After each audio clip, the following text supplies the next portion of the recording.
Hello and welcome. It's great to have you here. Thank you for hitting play and choosing to listen to two of our inspiring guests.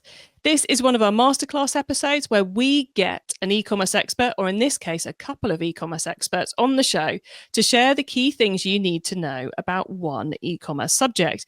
And this time, the topic is all about how to have a great relationship with your web agency. Of course, a lot of this also applies to your marketing agency, but we're going to be diving into the web agency side of it all.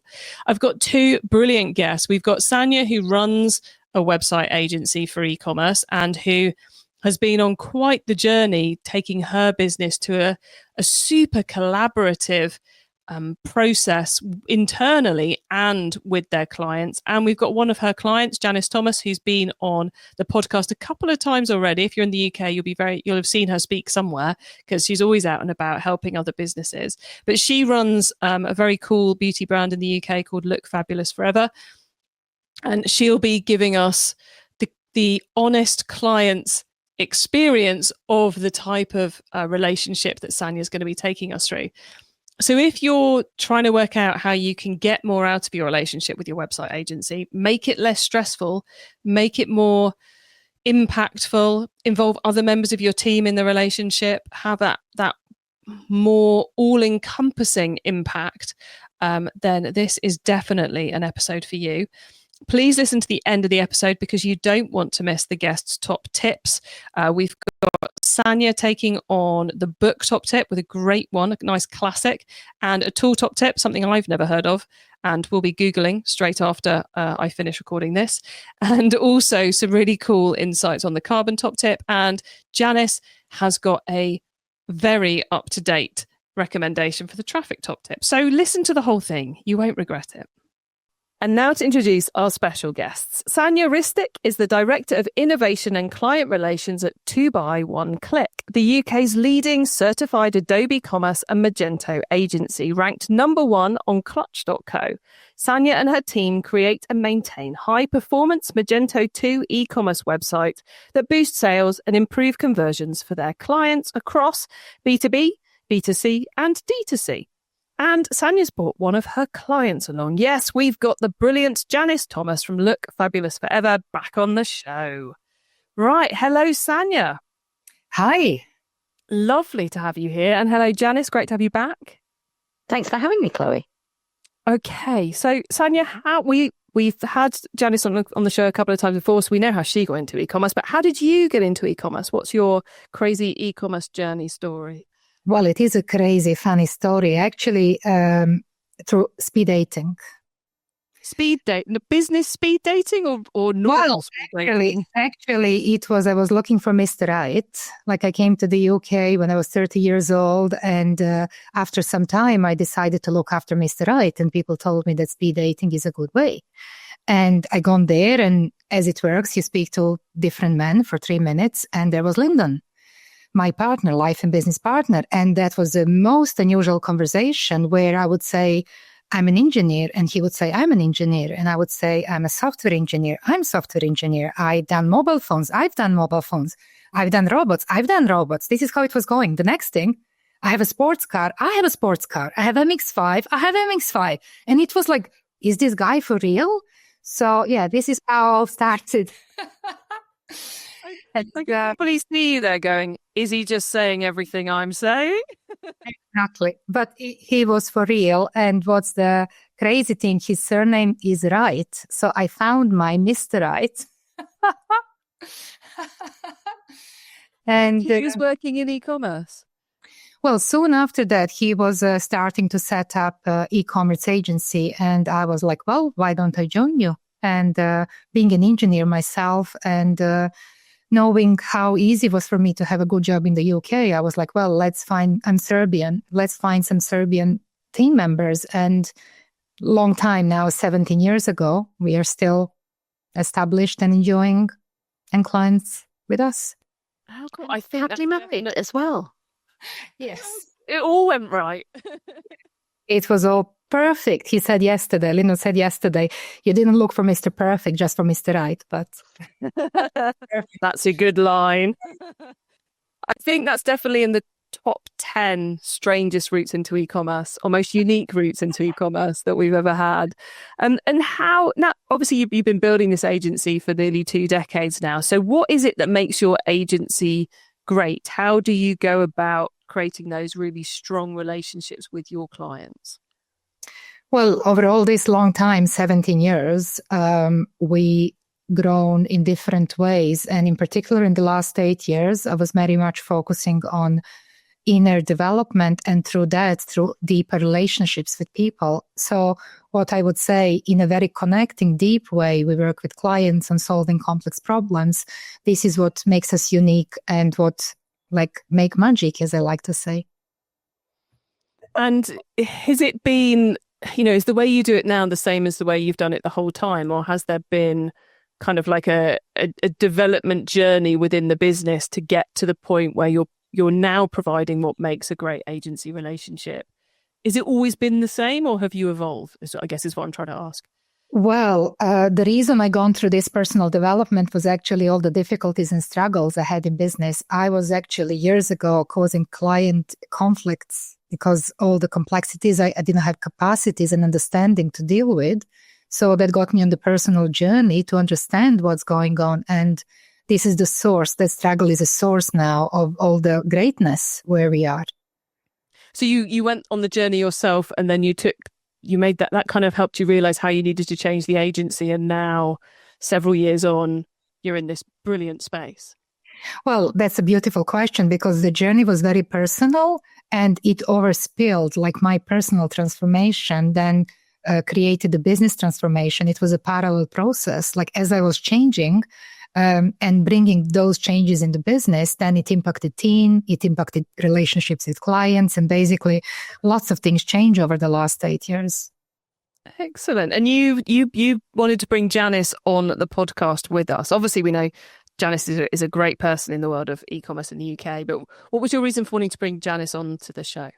Well, loving being with Janis, and it's not that we worked together for 5 years, and Look Fabulous is with us for the last 10 years, but Janis is so inspirational. I mean, she inspired me and motivated me to show up more this year. I was a speaker on Meet Magento. I would say thanks to Janis nudging me. And of course, the talk was very interesting. It was about co-creation experimentation. So as well, this podcast Janis told me about. So I would not be here without Janis. I think there's lots of us who can pretty much say that to some level or another. Cool. And Janis, obviously, you're one of Sanya's clients at Look Fabulous Forever. You're using 2x1 Click to run your website, and you're beneficiaries, I suppose, of Sanya and her team's more enlightened approach to running an agency. How is it for you working in this way with a web agency? Yeah, so when I joined Look Fabulous Forever 5 years ago, this was the first time I'd ever had a complete outsource of the whole kind of website development, front end, back end, all of those things that I had previously worked in environments where we had predominantly had an in-house team, and then we might bring in extra resource as and when it was needed. So I was, I guess, a little bit skeptical about, can an agency do as good a job as an in-house team can do? And I think working with Sanya very quickly, I came to understand that because Sanya is really focused on being a true partner in the business, she and her team have a deep understanding of not just the technical aspects of our site, but our business and what we're trying to achieve and all of those things. So I think it's the best of both worlds. I have an incredibly skilled expert team working on my business, but I don't have a full-time resource that our business doesn't need. I don't have to manage those, manage developers, kind of all of those things. So yeah, I think working with 2x1 Click is the perfect solution for us. And it's a lot of the keywords you both use so far are things that a lot of people talk about. Oh, we're going to remove silos. It's like having them within our existing team. Where there's a values match. We found the right people for the relationship, but it's so much harder to actually deliver on that. It's like back when I had an agency, I became very aware of the fact that a lot of the agency relationships, marketing agency, website agencies, when they break down, it's as likely to be the client's fault as it is to be the agency's fault. And often because the client picks the wrong agency in the first place. I am getting my way to a question, honest. So within all of that, what I suppose are your key benefits to doing this? Let's talk about what it looks like, because I think that's probably the best way to help people find it, is to understand what it actually looks like in practice when things are working well. So Sanya, you mentioned about co-creation and collaboration. So often agency relationships are kind of, it feels like war. Clearly that's not what we've got going on here. So how do you, what does co-creation and collaboration really look like when it's not a buzzword, when it's something you're doing in practice? Yes, so I love the question, and actually any difficulty that exists is actually opportunity for co-creation. I am overlooking all our operations and what's happening in all the projects, and as well on the monthly strategy calls with clients, we share quite a lot about the future plans and what's going on. And I often bring either things I noticed in our work or in our relationship, and clients as well bring some things they would like to talk about. So basically, often there is some complexity or unknown way forward. And then as well, if it is a relational difficulty that sometimes happen because of misunderstanding, we just go there, we explore, we share. And in that process, lots of new knowledge comes and new ideas for the way forward. So you expand the conversations beyond just, we want the checkout to work this way, into, I think you got a bit annoyed with us on that. Why did you get annoyed? You literally go there. Yes, exactly. Like, to give another example, once in client business, the management changed and different people taken on communication with us, and everything changed overnight, basically. And it took us time to catch up. And I noticed in that process, something was going off in relationship and email communication. So what I've done, I invited everyone to the call, the client, our team, myself, and I was holding conversation where I would go directly into, oh, I'm noticing something is not okay. Are you a little angry with us? And then that opened a beautiful connecting share. We just found a better way forward. It's one of those things where you're like, well, obviously that will work, but the bravery to do it, especially in a scenario where, you know, when things change at a client, it's a nerve-wracking time as an agency owner. You know, are we going to keep the business? Are we not? So I commend the bravery for going there, and clearly it, you know, it's paying off. But it's interesting, isn't it? There's a real mix of the practicality of committing to regular calls and regular conversation, but also the mindset to be thinking collaboratively and to not, you know, because lots of people, they're getting angry with us, we've got to get angry with them. So I think a lot of agencies put into place the nuts and bolts of it, or clients put into place the nuts and bolts of it, but that mindset bit's more difficult. How have you managed to shift that mindset, Sanya? Well, honestly, Chloë, 10 years ago, we were in that place when if something was off, we would hiding behind it or not, just like trying to get through different way. But thanks to the work I've done, and especially last 3-4 years, quite a lot of relational work that opened my heart, and I'm now able to connect with clients differently. And sometimes, I mean, Janis can say that if Janis sometimes shared the difficulty their team had, I would cry on the call because I would feel the pain. As you know, we want to do an amazing job, and if something is not okay, we are the first one to know so we can change something. So it took me a long time, and it is possible. And Janis, you're on the receiving end of this. What's it like from a client's perspective to work in this way rather than other agency ways? It is definitely the most psychologically safe agency relationship I've ever worked in.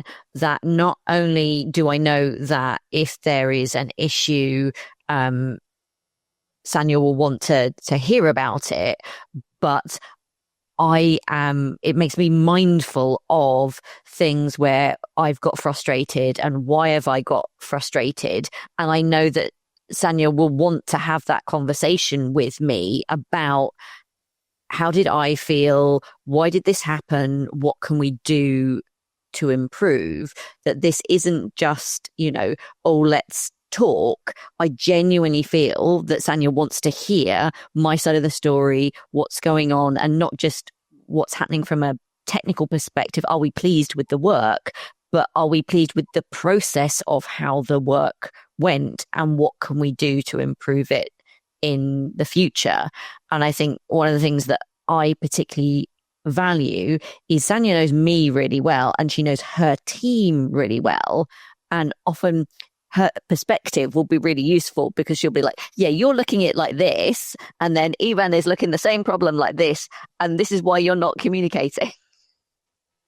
And it's so easy. I remember back when I was agency, we used to manage a few site builds with someone building the site and the client, and I swear half my day was translation from, like, that's what they're saying and that's what you're hearing, but that doesn't match up. Sanya, it strikes me that as you're building this relationship with the clients, there's an awful lot of trust being built up.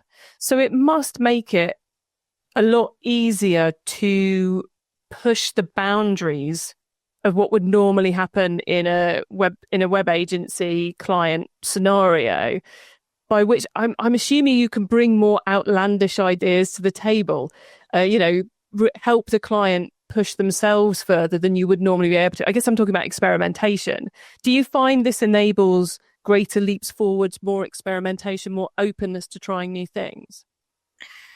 Yes, I would say I don't feel a boundary. You mentioned boundary, but for me, it's a very open, flowing, generative conversation where both the client or us bring different ideas, and from that we decide what to do together. So as you now mentioned this, we had this call, Janis, about moving Look Fabulous to our Speedy platform, because the speed was of critical matter. And, that was quite a big job. And it was just one open conversation. This is what we've done. Please take a look on this project. These are the results. And we'll as well in the process improve and renew the project and upgrade. And we'll do all these things at the same time. And in just one call, I think, Janis, you almost said yes to hundreds of hours of work. It was just like conversation. It was like, wow. But because you know the client well enough to be able to bring the right things to the table, because you know their business that bit better than if you're just going, well, we've got this project to do and this project to do and this project to do. Yeah, I think the key is trust that you mentioned, because we have a different clients, a different stage of growth, and we share these ideas where we feel it's useful. So different clients will be suggested different things. And as Janis said, we know the businesses and we know other businesses, and we have industry insights, and we can really holistically look after clients. Plus, another thing, Chloe, you mentioned, our developers, we don't have managers. We have self-organizing teams, and our clients work with developers directly, which means they know people who are doing the work, and they know me, and I'm often holding relationship in the space and helping the technical decisions. So we are all co-creating together. There is no silo. So there's not a project manager as such?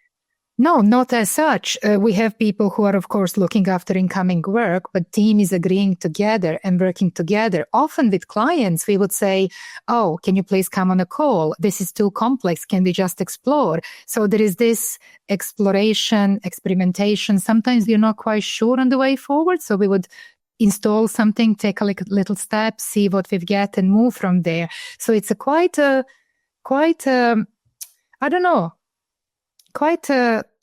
careful and quite a fluid, it must be such a fluid experience, which makes me think, right? We talked about the need to remove silos between partners, between the agency and between the client. But it also strikes me that this isn't possible if you kind of, you breach the wall of the agency and then there's a load of silos, or you breach the wall of the client and then there's a load of silos, which I suppose fits into the values and the mindset piece. You know, if as a client, you're going, well, everything has to come through me and you can't talk to anybody else. Or as an agency, you're going, you can only have a relationship with a project manager. Nobody else is allowed in the Zoom call or whatever it might be. At that point, this just isn't going to work, is it? You have to have that open relationship mindset. Would you say, Sanya? Would you say that's critical? Yes, because it's quite a lot of wisdom in the space. And only when we bring together different people, often on these calls are as well third-party providers. And in the conversation is actually where there is a juice and where new knowledge happens, and then we decide on the way forward. I think in the past, from knowing how we used to work, we would miss client requirements because we would receive something and we would do the job, and client is like, this is not what I meant. So over years, we need to put in different ways of reflecting, checking, asking, going on a call. And I think key of this is, well, simplification. We want to do the simplest, quickest, most efficient job. The client will be happy. And I think this is quite, our guys are like, they're proud of the excellent work they do. They want to do a good job. We care a lot as an agency.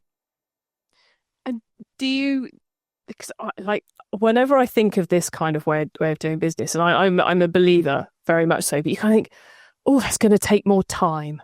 It's going to be more complicated for us as a business to manage a relationship like that. Is that how you find it, Janis, or does this overall make your web relationship easier? It definitely makes my life easier. Like, as Sanya's touched on, if I brief something in and I've said, I want to do it like this, then I know that the developers will push back if they say, actually, we know you've asked for this, but if you did it this way, it would cost you half the money.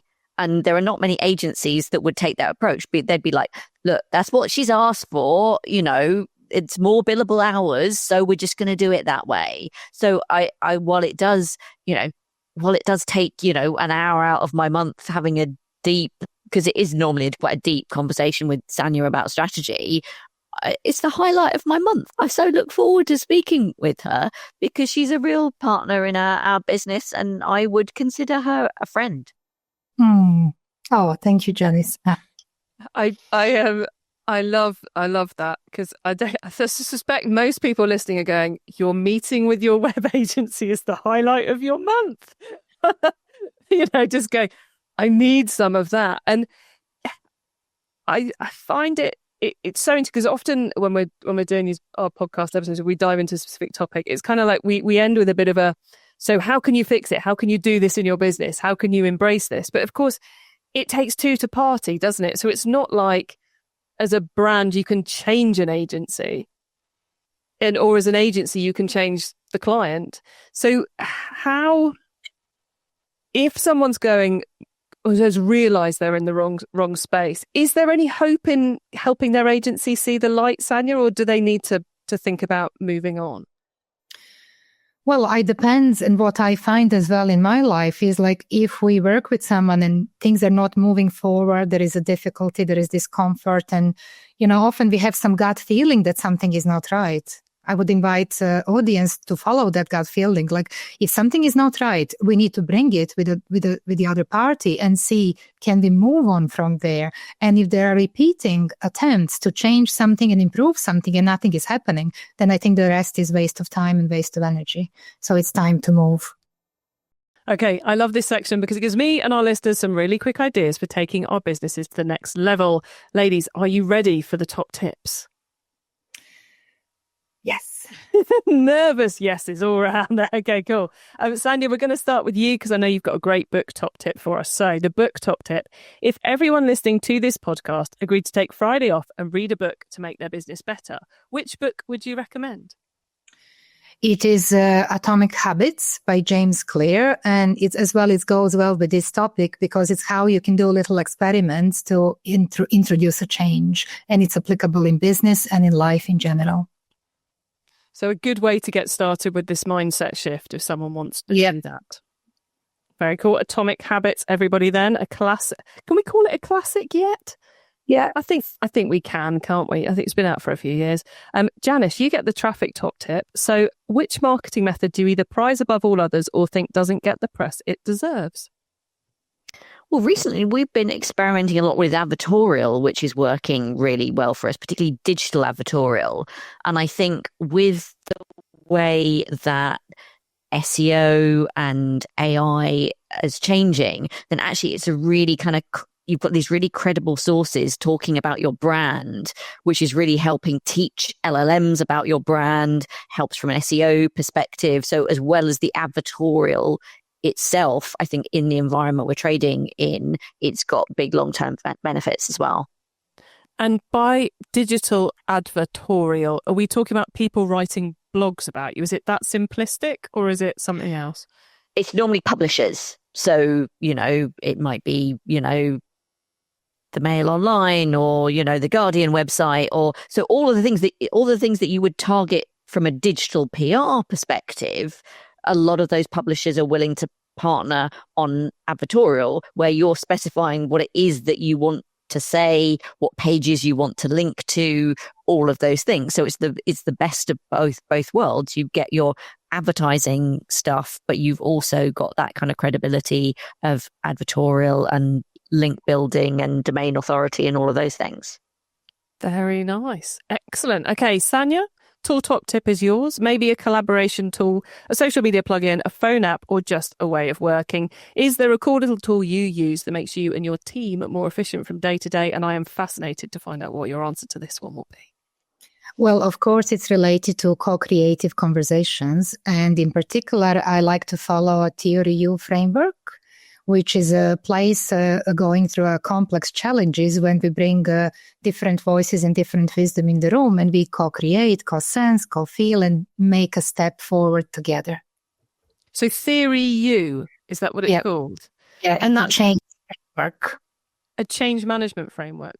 Wow, that brings in a lot of emotional elements. Yes, because that's actually the key, because at the bottom of the theory U is actually where the breakthrough happens when we touch this hard place, so we don't know what to do. This is the place of magic when the shift happens. Yeah, I can speak about this for ages. Maybe another podcast. Maybe. Very cool. That's one for us. Certainly one for me to go and Google, because not one I've come across before. So theory U, everybody. And Sanya, finally, carbon top tip. What's your favorite way to reduce the carbon footprint of an e-commerce store? Well, we are crazy fanatics about improvements, removing bottlenecks, improving speed. So we will do anything to highlight problems, solve them before they happen, and improve speed of the website. And I think, Janis, with improving the speed of Look Fabulous, I think we achieved some amazing results. Yeah, I believe we went from something like 10 seconds average page load time to about 2 seconds. So it was a massive move. So yes, from a carbon perspective, that makes a massive difference. Yeah, and what an 80% reduction in energy, because literally speed is money and energy when it comes to carbon. And Sanya, you mentioned about moving bottlenecks and blockages. Is that purely from a code perspective, or is that from a team and a structure and a decision making, as well as simply speeding up the site? She says simply speeding up the site, like that was ever simple. Well, there is, of course, technical side, removing bottlenecks in that way. But I would say like difficult relationships are as well a bottleneck. And I think it's a bigger bottleneck, difficult relationship, than technical problem. So I think it goes everywhere. As I said before, it's holistically removing any possible bottleneck. The elimination of waste, the alternative name for the world of sustainability. I love it. Thank you. Before we say goodbye, I know the listeners would love to know how they can get in contact with both of you and find out more about your business. So I'll come to you first, Janis. Where can they get in contact with you if they want to? You can find me on LinkedIn, and we are lookfabulousforever.com, a lovely website built by 2x1 Click. Perfect. And Sanya, let us know a little bit more about what you guys do day to day at 2x1 Click, and then how people can get in contact with you if they want to continue this discussion. Yes, we are solely focused and specializing in Magento and Adobe eCommerce. And since recently, I am very much in a leadership role and as well Meet Magento speaker. So I would invite audience to check me on the LinkedIn profile. I have some very interesting posts down the line of what we spoke here, and as well my YouTube video from Meet Magento, which was exactly on this topic: co-creation, experimentation, and co-creating future together. Very cool. And we'll make sure links to all of that are in the show notes for all of you. For those of you watching on the web version, we'll just put up how you can chat with Sanya further on the video as well. And I would highly recommend going and checking out the Meet Magento UK videos, because it's very cool that they just chuck it all up on YouTube. More conferences should do that for those who can't make it in person. So thank you so much, Sanya and Janis, for being on the show. It's been a pleasure chatting with you both, and I hope you've inspired more brands to build better agency relationships as we go into peak and big changes, quite possibly in 2026. So thank you so much for being here to chat about it. I really appreciate it. So thank you. Thank you for having us, Chloe. Thank you, Janis, for joining me today. What a great topic to get into, and to get to see both sides of it. How that process that Sanya and her team have been through to create a business that's able to have those open, honest, co-supportive conversations with their clients, and to also get the insights from Janis on how it's happened for their business, and how, I mean, you know, she said she came from a previous businesses where she'd always had some element of the web team in-house. So a big shift to suddenly having it all outsourced. But to be able to say that the highlight of her month is her catch up with her web dev team, madness. I'm sure for many of you are going, I don't believe it. But it is the case for the two of them, and for how they've built that relationship together, driven by what the agency wants, and the way the agency wants to work with their clients to create those long-term, impactful relationships. Of course, as we said during the call, if you're not mindset of the same values, it's going to be very, very hard to build that, and it's not something you can really fix as a client unless your agency is already pushing for it and you've been resisting.